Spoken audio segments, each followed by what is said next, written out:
Quero compartilhar com vocês que dentro do nosso território nós temos vivenciado ocorrências climáticas extremas como as enchentes, a seca, o alto grau de temperatura, as condições meteorológicas chegam ao extremo e que não acontecia isso no passado.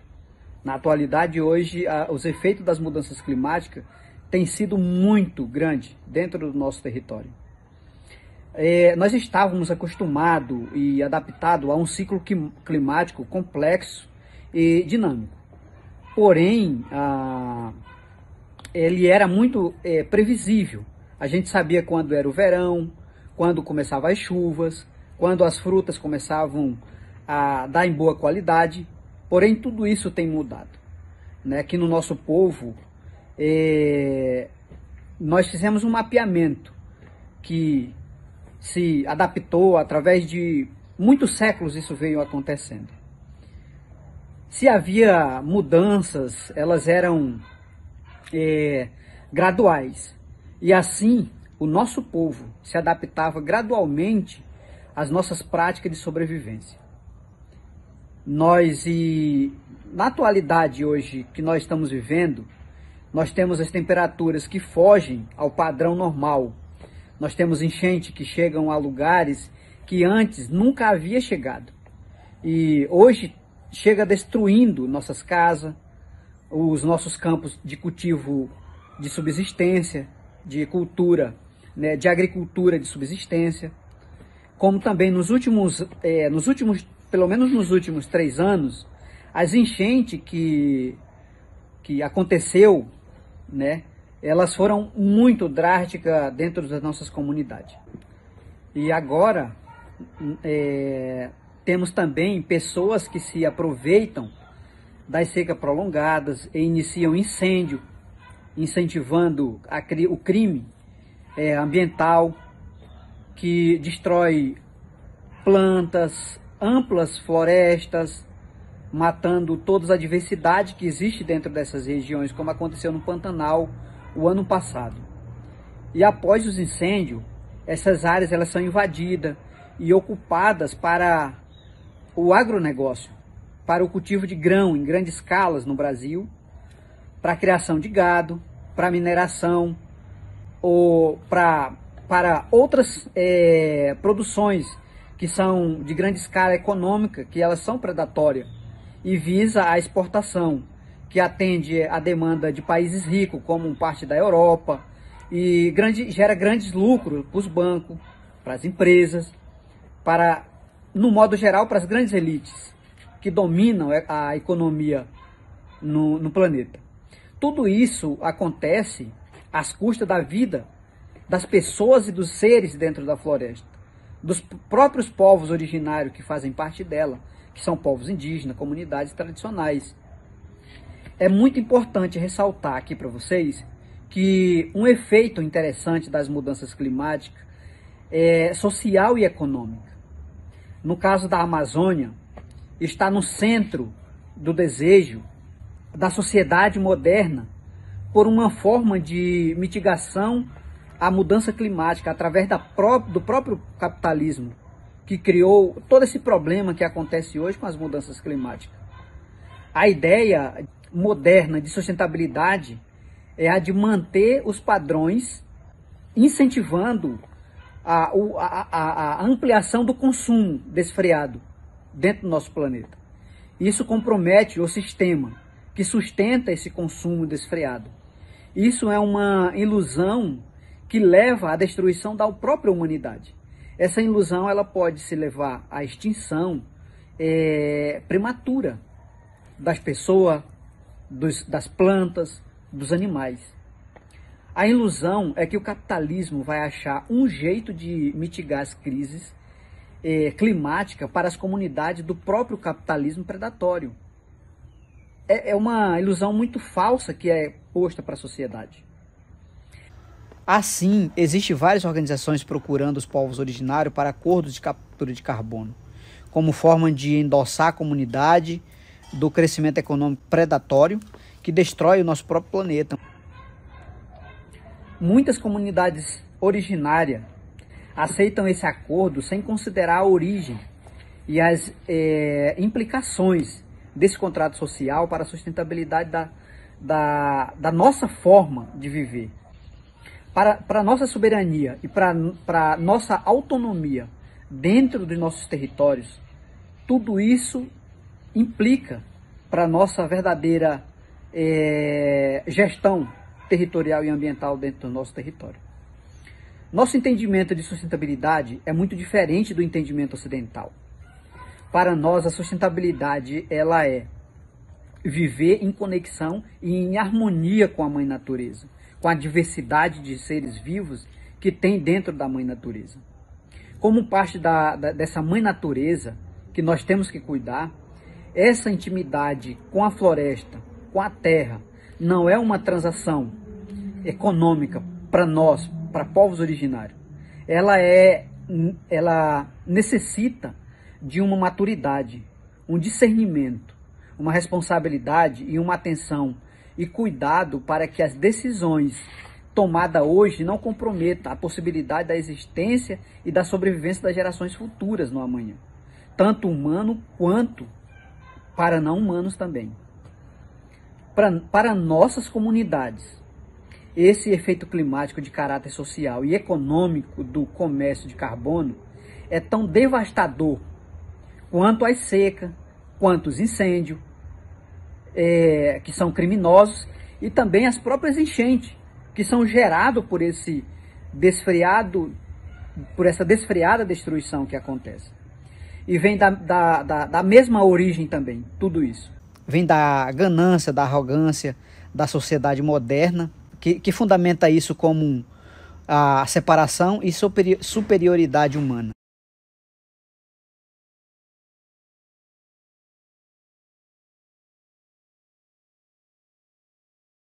Bom, o meu nome é Ninauá Inu Runicuim, sou líder do povo Runicuim, presidente na Federação do Povo Runicuim do Estado do Acre. Represento 117 comunidades Runicuim, com uma população de 16.450 pessoas aproximadamente. O meu povo, nós temos mais de 100 anos de contato. 60 anos nós vivemos de escravidão pelos patrões de barranco. Nós tivemos que continuar resistindo para poder existir hoje. Nós temos uma economia que ela é baseada no respeito da floresta, dos conhecimentos tradicionais. Nós mantemos a nossa língua materna, a cultura e a nossa espiritualidade forte dentro dos nossos territórios.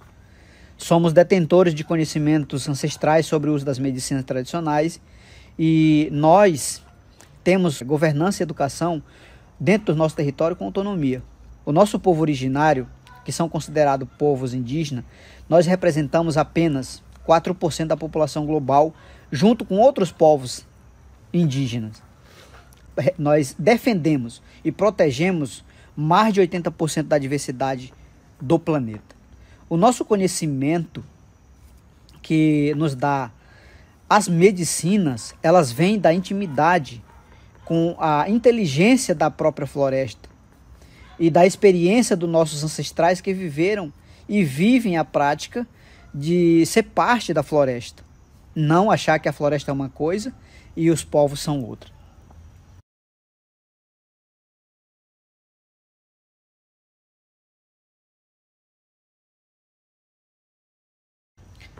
A nossa planta sagrada são seres que fazem parte de um ser mais amplo, que é a nossa floresta. Nós também somos parte do ser que é a floresta. A floresta é um organismo com um metabolismo dinâmico. E nós somos parte desse ser, desse metabolismo. A sociedade moderna faz a separação entre o homem e a natureza e que vê a floresta como um objeto de consumo, como recursos naturais.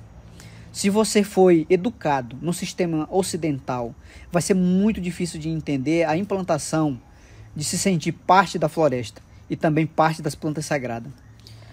Uma forma simples de explicar para as pessoas não indígenas através da metáfora é dizer que as plantas sagradas e a floresta em si representa a farmácia viva, o hospital, a prefeitura, o tribunal de contas, o advogado, o médico, a médica, o engenheiro, a engenheira, os professores e as professoras, representa os tios, primos, todos os parentes, a mãe, o pai, o avô.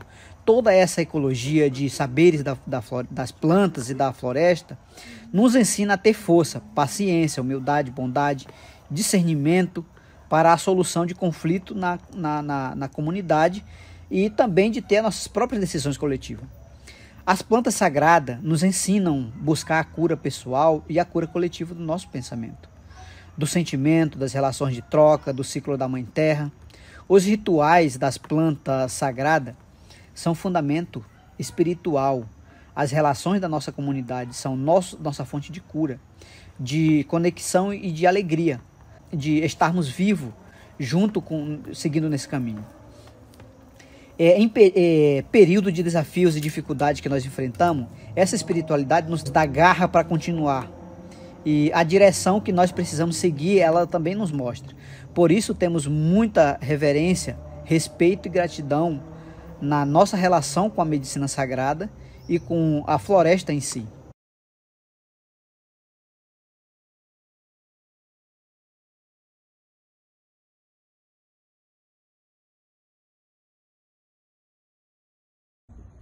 O comércio da ayahuasca como exploração lucrativa por pessoas não indígenas e para beneficiar pessoas de fora do território já virou um comércio predatório.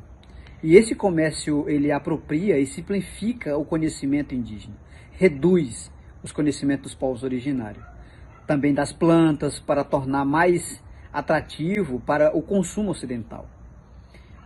Há várias implicações disso para os conhecimentos dos povos originários. A colheita em grande escala das plantas é uma delas. A sociedade moderna, ela ensina, ela incentiva o sentimento de direito adquirido ao consumo, ao conforto, às certezas, ao controle da experiência e a escolher o que é conveniente para si próprio. Tudo isso contradiz o nosso ensinamento, dos nossos anciões, dos nossos antepassados. Assim, as pessoas querem consumir somente uma forma simplificada desse ensinamento, que acaba diluindo as mensagens e restringindo a possibilidade de cura individual e cura coletiva, de existência e de responsabilidade que as plantas sagradas trazem para nós. Essa falta de profundidade nos ensinamentos coloca muitas das vezes as pessoas em risco psicológico, físico. Um outro aspecto é que o comércio também acaba mudando, como muitas comunidades se relacionam com as próprias plantas, porque enfraquece esse conhecimento. Quando as plantas passam a ser a principal fonte de renda, isso muda a dinâmica entre as pessoas da própria comunidade, principalmente para a juventude. Por isso, nós, enquanto Runicuim, nós somos contra esse comércio e contra essa apropriação das medicinas tradicionais descontrolada. Para o meu povo Runicuim, é importante compartilhar as medicinas e com a maneira da espiritualidade tradicional, de uma forma ética, baseada no conhecimento e no respeito, na reverência, na reciprocidade e no comprometimento das pessoas que vêm de fora com a luta que nós enfrentamos dentro dos nossos territórios, com a luta dos povos indígenas.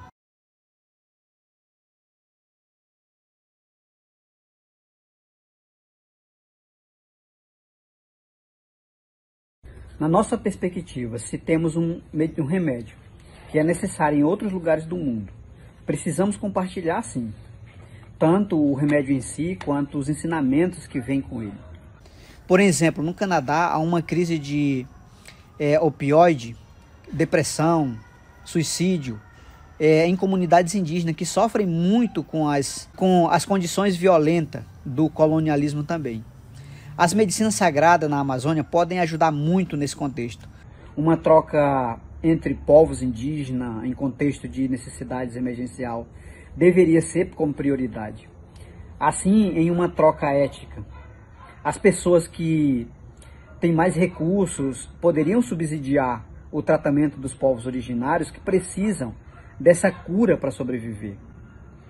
Um sonho que eu tenho, meu, é poder levar essa cura para outros povos indígenas de outras regiões, que estão sofrendo com efeitos mais perversos do colonialismo, que fere a alma, que leva ao alcoolismo, ao abuso das drogas, à violência doméstica, à depressão, o suicídio.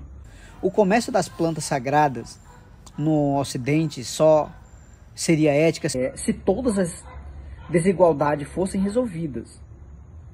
Quando todos os povos originários que precisem e querem a medicina tiver acesso a essa medicina. Quando a colheita for sustentável também. E quando os ensinamentos também forem introduzidos com toda a sua sabedoria, levando as pessoas a ter mais maturidade e responsabilidade. Tanto responsabilidade social quanto responsabilidade com a proteção da própria mãe natureza, na região amazônica, por exemplo. Se esse processo for somente para gerar lucro e acesso à medicina àqueles que têm mais recurso, nós estamos reproduzindo a mesma doença da ganância, da arrogância, que trouxe a humanidade para onde nós chegamos na atualidade. As trocas, elas precisam ser justas e perceber que as plantas sagradas nos chamam a responsabilidade com a doença da humanidade que está destruindo nossas possibilidades de existência no planeta, né?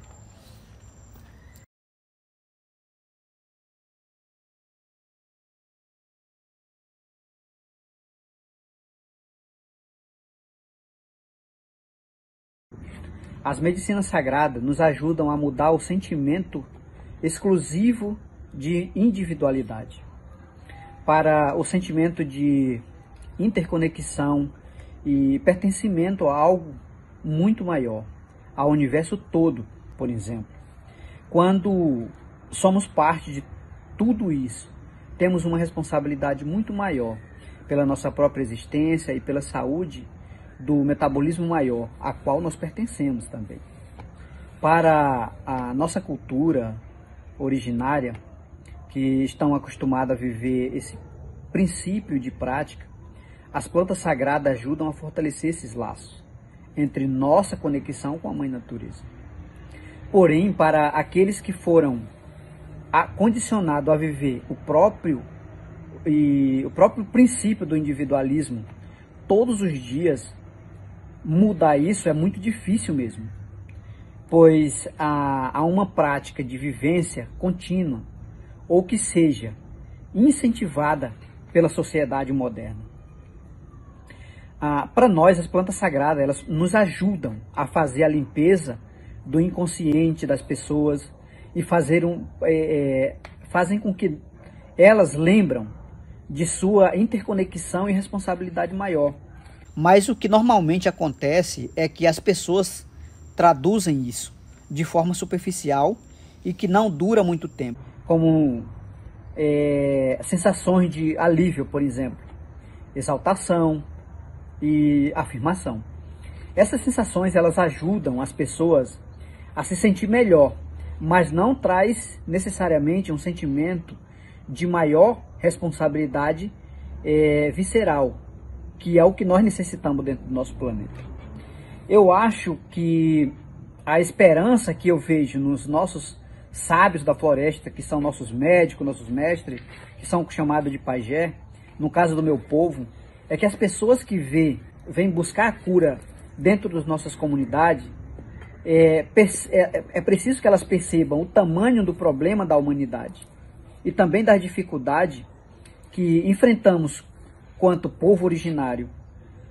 E a partir disso, que se comprometam com humildade a juntar com a gente e com a nossa luta pela defesa da floresta. Nesse comprometimento, essa responsabilidade visceral que interrompe o egoísmo, o individualismo, a arrogância e até o interesse pessoal, são as características da cura coletiva que estamos buscando. Porém, muita gente que vem buscar medicina encontra o alívio para o problema pessoal, e voltam felizes e distraídas para o seu contexto, sem perceber que as lições mais profundas da existência, talvez isso aconteça porque o capitalismo e as tecnologias estão mudando a nossa neurobiologia de um jeito que fica difícil até para as plantas sagradas e os pajés poderem intervir.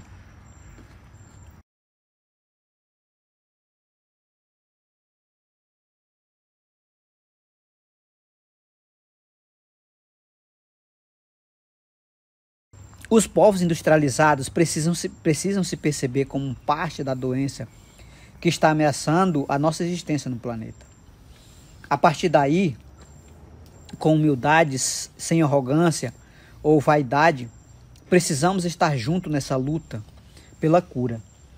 De onde quer que estivemos, meu povo precisa de suporte para podermos fazer a proteção da floresta, da medicina da comunidade, da nossa cultura e ensinamento e o nosso território que está constantemente ameaçado. Precisamos de suporte moral, que dê força para a nossa autonomia, que amplifique nossa voz pelo mundo inteiro, que exoe o alarme para a comunidade internacional da nossa luta contra o desflorestamento, contra os mineradores, contra os invasores de terra, contra a incidência criminosa e contra o comércio de carbono. Precisamos de suporte tecnológico, precisamos instalar e manter a internet em 117 comunidades remotas do povo Runicuim. A internet é uma forma de impedir a invasão no nosso território, pois os invasores eles contam com o isolamento das comunidades e a impossibilidade de impedir a ajuda para poder fazer as invasões. Precisamos também de apoio financeiro emergencial e estrutural. Tivemos recentemente uma alagação, uma grande enchente que destruiu nossa plantação e muitas casas e contaminou nossas fontes de água potável. Isso vai demorar muito para normalizar.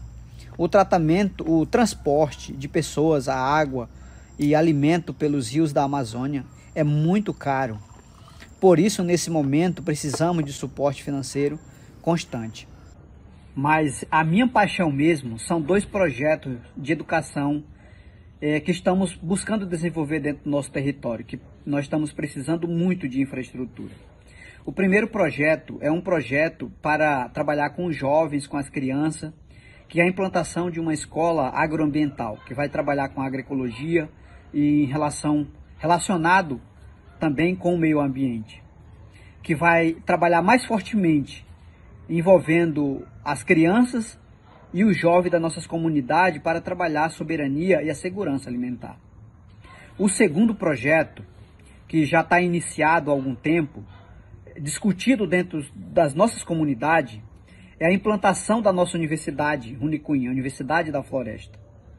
Esse projeto é para a comunidade inteira do nosso povo, que vai abranger todas as regiões. Na nossa Universidade da Floresta, nós vamos sistematizar o ensino dos cantos, do grafismo, da dieta, do banho, da alimentação tradicional, dos nomes, da língua materna, dos ensinamentos dos saberes da produção e consagração das medicinas sagradas, enquanto disciplina de estudo mesmo, internamente do nosso povo. Isso nós vamos trabalhar com as 117 comunidades Runicuim. São 5 centros, 5 campos que nós queremos construir nas 5 regiões onde vive o meu povo. Nós estamos buscando apoio com recursos financeiros, tecnológico, técnico, para poder implantar esse nosso projeto para essas duas iniciativas, tanto da implantação da escola agroambiental, quanto da Universidade Runicuim, da Universidade da Floresta.